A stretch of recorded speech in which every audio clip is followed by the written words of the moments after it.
Hey everybody, this is the solutions video for the football decimals. It'll be pretty quick. Let's just run through it here. The football stadium in our town holds thousands of people. Today is Kids Day and they're only charging $2.40 admission. So complete the table below to show how much money they'll take in for different numbers. So when you're looking at the table, you need to find the unit, right? So that's one ticket, and it's $2.40. And now from here, we can multiply up.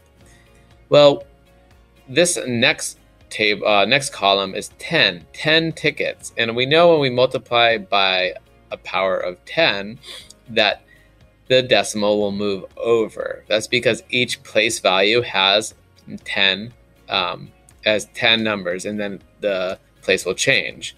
So to make a number 10 times larger, the decimal will move 1 over to the right.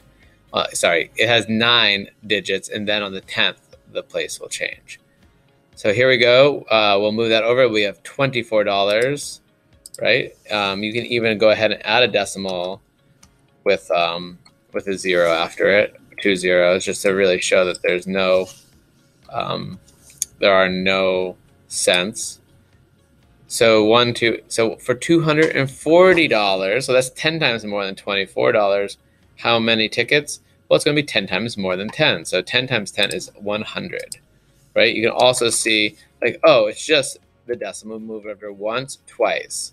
Once is 10 times, twice is 100 times.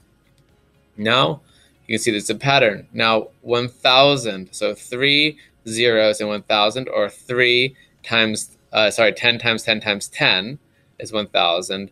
So we move the decimal place 1 more over, which will get us 2,400. And then you stop and ask yourself, does that make sense? If one ticket is $2.40, 1,000 tickets is $2,000 and $2,400. Yes, that does make sense. Make that a little bit smaller. And now 10,000 tickets is $24,000. Does that make sense? Yes, because the decimal point is moved 5 times. What happens to the number of zeros in the product as you multiply a number by 10, and then 10 again, and then 10 again? Well, the numbers of zeros increase. The number of zeros increases by each 10 times. Zeros increases by each power of 10. This is because our place value system has 9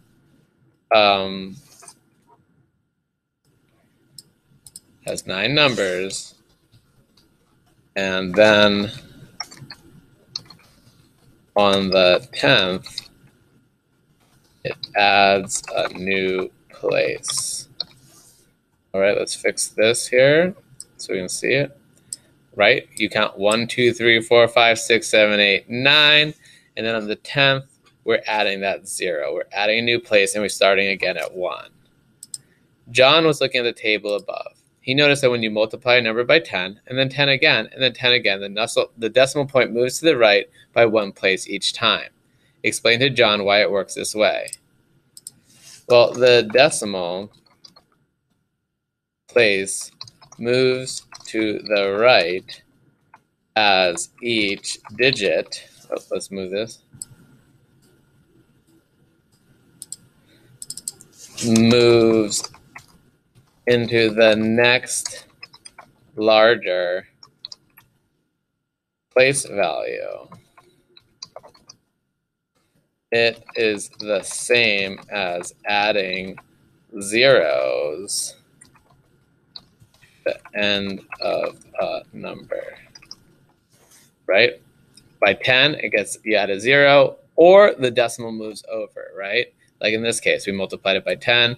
You can add a 0, or you move the decimal over. You can't just add a 0 here because that won't actually change the number. That decimal must move. But it is essentially the same thing as adding a 0 to like a 1 or something. All right, well, that's that for today, and good luck.